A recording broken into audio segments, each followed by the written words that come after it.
vostè és conscient que fa 12 anys que és alcalde d'Igualada?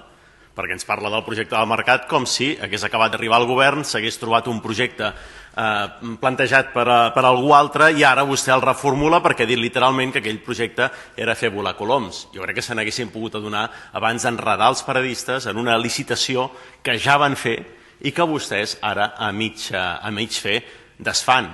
Això és inèdit. Un projecte d'aquestes característiques amb les dificultats que té, perquè interpel·la les butxaques dels paradistes, el seu patrimoni i part de la seva vida, vostès canvien les regles del joc a mig partit. Per tant, fracàs absolut d'una promesa que fa més de 10 anys que estan repetint i que no han complert.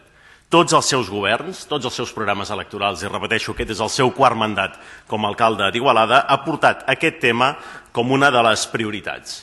I el resultat és que avui no tenim absolutament res de totes aquestes paraules, de totes aquestes maquetes, de tots aquests projectes, de tots aquests grans titulars que ha donat la reforma del mercat.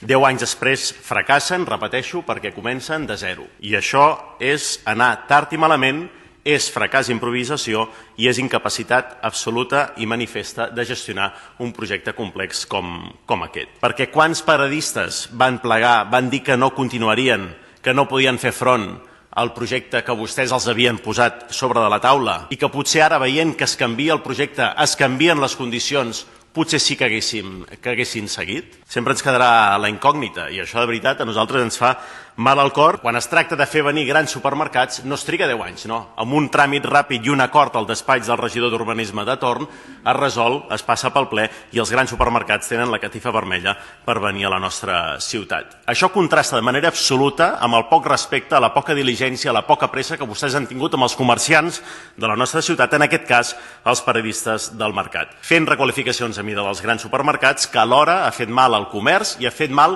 a aquests paradistes que tant vostè diu que vetlla per ells, que són els del mercat de la Masuca. I si no, mirem com la curva de paradistes al mercat ha anat avall des que vostè és alcalde d'Igualada.